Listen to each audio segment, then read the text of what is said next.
Iran ने Israel को कल रात में अपना सलाम भेजा है। इस बार उन्होंने खुर्रम शहर 4 का मिसाइल का वॉरहेड भेजा है। मेरे पीछे आप ये तस्वीरें देख रहे होंगे जो बादलों में आसमान में दिख रहा है कि जो तारे जैसे लग रहे हैं। दरअसल ये खुर्रम शहर 4 है। ये ईरान की ऐसी मिसाइल है जिसमें से अगर एक मिसाइल ये मारते हैं तो 80 जगह हिट करती है, 80 जगह निशाना लगाती है। सोचिए, अगर ये 100 मिसाइल एक साथ भेजी गई, 100 मिसाइल एक साथ वार की गई, तो फिर सोचिए 8000 जगह ये निशाना बनाएंगी, जिसका नतीजा ये हुआ कि आज इजराइल जो है वो तबाह हो चुका है। उसके ज़्यादातर बड़े शहर जो है बर्बाद हो चुके हैं। इजराइल का दिल तेल अवीव में ऐसा हमला किया है कि उसका दिल फट चुका है। इसके अलावा उनका एयरपोर्ट बेन गुवीर हो या उनका शहर नेतन्यान हो, सब जो है वो तबाह हो चुके हैं। लेकिन ईरान अभी भी कह रहा है, उनके विदेश मंत्री से सवाल पूछा गया कि अमेरिका आपके ऊपर बड़ा हमला कर सकता है, लेकिन ईरान के विदेश मंत्री ने जो कहा वो आपको सुनना चाहिए। उन्होंने कहा कि हम तो तैयार हैं, हम तो इंतजार कर रहे हैं कि अमेरिका कोई ऐसा हमला करे और फिर हम उससे भी भयानक जवाब दें।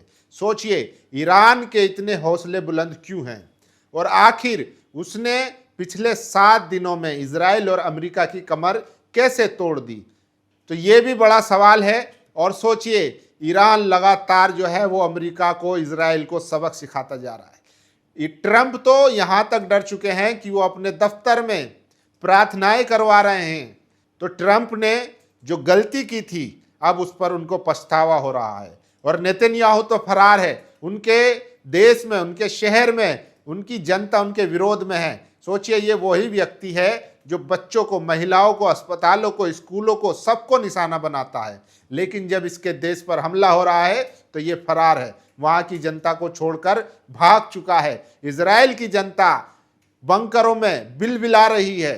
और अभी हाल ही में भारत के एक पत्रकार हैं जो इजराइल से आए हैं, उन्होंने दावा किया है कि इजराइल की हालत इतनी बुरी है, इतनी बुरी है, आप यूं समझ लीजिए कि जो बंकर बने हुए हैं उसमें भी वो सेफ नहीं हैं।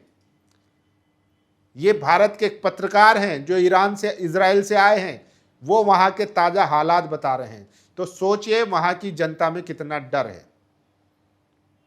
और इसी को देखते हुए ट्रंप जो है अपने दफ्तर में प्रार्थनाएं करवा रहे हैं कि ईश्वर हमें बचा लो, लेकिन इनको तब याद नहीं आता जब ये बच्चों पर, महिलाओं पर, स्कूलों पर, कॉलेज पर स्ट्राइक करते हैं। लेकिन इस बार ईरान ने ये कह दिया है कि इस बार इजराइल खत्म होकर रहेगा। ये आयतुल्लाह खामनी साहब जब जिंदा थे तभी उन्होंने ये शब्द कहे थे कि अगर इस बार इजराइल ने ईरान पर हमला किया तो वो उसकी जिंदगी का आखिरी हमला होगा, उसको हम खत्म करके ही मानेंगे। और जिस तरीके की खबरें आ रही हैं, खबरों से पता चल रहा है कि इजराइल ढह रहा है, इजराइल बर्बाद हो चुका है। इतना ही नहीं, तमाम उसके जो अलाइज थे, चाहे वो यूरोपियन कंट्री हो, चाहे यूके हो, चाहे खाड़ी में इनके पिट्ठू हो, सब लोग इनका साथ छोड़ चुके हैं। और सोचिए, ट्रंप ने और नेतन्याहू ने क्या सोचा था कि हम ईरान पर हमला करेंगे, उसकी टॉप लीडरशिप को मारेंगे और फिर उसकी जनता को हम भड़का देंगे और विद्रोह के लिए सड़कों पर उतार देंगे। लेकिन यहाँ हुआ क्या? यहाँ उल्टा हुआ। यहाँ पर ईरान की जनता सरकार के समर्थन में आ गई, आयतुल्लाह खामेनी साहब के समर्थन में आ गई। सोचिए, उन्होंने शहादत को क्यों चुना, जबकि उन्हें पहले इनपुट मिल चुका था और 2 घंटे पहले बता दिया गया था, लेकिन उसके बाद भी उन्होंने शहादत चुनी। अमेरिका के अगर इस जुल्म से बचना है और दुनिया को बचाना है, इंसानियत को बचाना है, तो शहादत देनी जरूर है। और शहादत दी, और जिसका नतीजा अब ये हुआ कि ईरान जो है और मजबूती के साथ उभरा। आज उसकी मिसाइलें, खुर्रम शहर हो, सिजील हो, वो ईरान में तबाही मचा रही है। अमेरिका के जितने भी बेसिस थे खाड़ी देशों में, सब तबाह और बर्बाद हो चुके हैं। उसका जो रडार सिस्टम था, चाहे वो अलुदैद में अर्ली वार्निंग रडार सिस्टम हो या फिर थर्ड सिस्टम हो, सारे उसको समझ लीजिए अंधा कर दिया है। इसमें अमेरिका के सैनिक 1000 से ज़्यादा हताहत हो चुके हैं।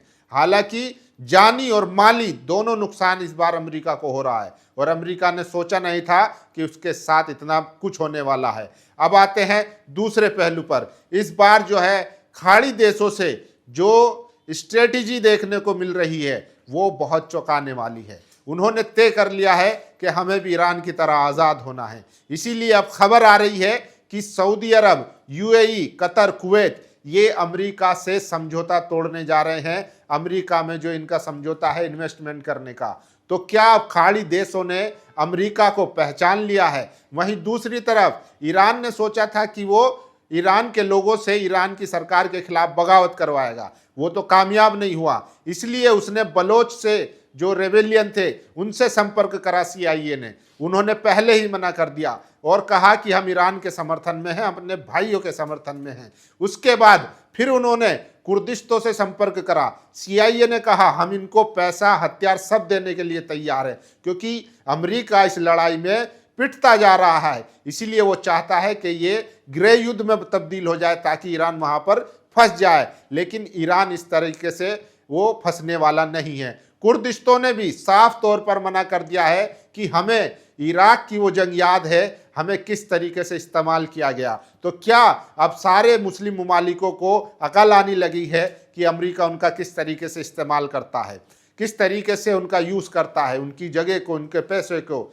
और जब ज़रूरत पड़ती है तो उनको छोड़कर चला जाता है। इस तरह इस बार देखिए सऊदी अरब के प्रवक्ता हैं, कह रहे हैं कि इजराइल गरीबों का, मजलूमों का, महिलाओं का, बच्चों का खून बहाता है, यह आतंकवादी है। तो इजराइल के खिलाफ भी खुलकर बोल रहे हैं। सोचिए, ईरान लगातार जो है खाड़ी देशों में अमेरिकी जो एयरबेस बने हुए हैं उनको निशाना बना रहा है, लेकिन उनकी तरफ से कोई रिटेलिएट नहीं हो रहा है।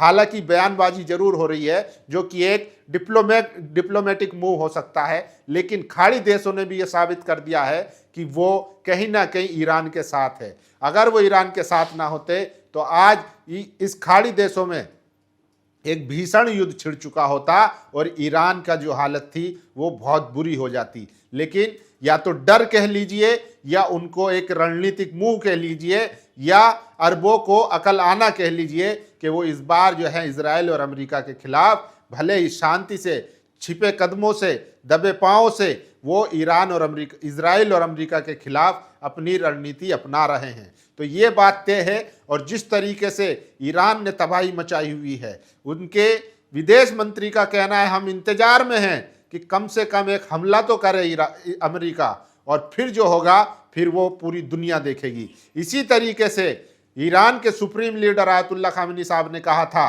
कि इजराइल का इस बार हमला उसका आखिरी हमला होगा और इस बार जो है इजराइल सफ़े हस्ती से मिट जाएगा। और जिस तरीके की खबरें आ रही है उसमें पूरा साफ बताया जा रहा है कि उसके तमाम बड़े शहर, हाइफा हो, बेन गुरियन एयरपोर्ट हो या तेल अवीव हो, तेल अवीव की छाती में तो इतने सारे रॉकेट दागे हैं, इतनी सारी मिसाइलें दागी हैं कि उसका दिल फट पड़ा है। और नेतन्याहू जो वो फरार है। सोचिए, आप अंदाजा लगा सकते हैं कि किस तरीके का बदला ले रहा है ईरान। और इस बार जो है वो फिलिस्तीन आज़ाद होने वाला है। यही सिनवार हो या फिर तमाम जो हमास के जो शोहदा हैं उनको ये एक श्रद्धांजलि है। उनकी शहादत रायगार नहीं जा रही है और उनका जो मकसद था कि वो गाज़ा को आज़ाद कराएंगे, कहीं ना कहीं वो इस बार होता हुआ दिख रहा है। लेकिन सोचिए इजराइल किस तरीके से खबरों को छिपाता है। ये देखिए, ये जो है एक पत्रकार हैं, इजरायली हैं, ये कह रहे हैं कि इजराइल ने वहाँ के लोगों पर एक सख्त कानून बना दिया कि अगर आपने वहाँ का जो नुकसान हुआ है, जो उनकी बिल्डिंग है, शहर बर्बाद हुए हैं, अगर किसी ने उसकी वीडियो बनाकर सोशल मीडिया पर डाल दी तो उसको तुरंत 5 साल की सजा होगी। सोचिए कितनी बड़ी क्षति जो है ये अपनी छिपा रहा है। और साथ ही साथ वो ये भी कह रहे हैं कि तमाम जो बड़े मीडिया हाउसेज हैं, CNN है, स्काई न्यूज़ हैं, इन लोगों ने सेंसरशिप को कबूल कर लिया है और ये किसी भी तरीके की इजराइल की बर्बादी को दिखाने से डर रहे हैं। तो क्या इजराइल जो है वो अपनी बर्बादी ना दिखाकर दुनिया को ये दिखाना चाहता है कि उसके साथ कुछ नहीं हुआ, जबकि हकीकत ये है कि इजराइल बर्बाद हो चुका है। हालांकि ईरान में भी बहुत जानी और माली नुकसान हुआ है, क्योंकि ये दोनों रंगा बिल्ला, ये किसी कायदे को मानते हैं, ना किसी नियम को मानते हैं, और ये मैंने बताया था कि 115 से ज़्यादा शहरों को निशाना बनाया है। अब खबर आ रही है जो मौतों का आंकड़ा है वो 1300 से 1400 के बीच पहुंच चुका है ईरान में, क्योंकि ये किसी कायदे कानून को मानते नहीं है, न जिनेवा का मानते हैं। लेकिन ईरान इतना कुछ होने के बावजूद भी वो संयम से और तमाम कानूनों को मानते हुए इनके हेडक्वार्टर को निशाना बना रहा है, वो इनके एयरबेसेस को निशाना बना रहा है, वो सिविलियनों पर निशाना नहीं बना रहा है। लेकिन इजराइल में तो क्योंकि आयतुल्लाह खामनी साहब ने कहा है कि इजराइल इस बार तबाह होगा तो वो तो निशाना बनेगा ही। तो पूरी खबर ये रही और इसके बाद आगे की अपडेट क्या होती रहेगी, ईरान का अगला मूव क्या रहेगा, वो पूरी जानकारी देखने के लिए बने रहिए नेशनल दस्तक के साथ। शुक्रिया। नेशनल दस्तक की आपसे गुजारिश है कि अगर इसको बचाना चाहते हैं तो नेशनल दस्तक को सब्सक्राइब करने के लिए रेड कलर के सब्सक्राइब बटन को दबाएं, फिर बेल आइकन की घंटी दबाएं। नेशनल दस्तक को बचाने के लिए बहुत जरूरी है कि हर खबर को शेयर करें, लाइक करें, कमेंट जरूर करें।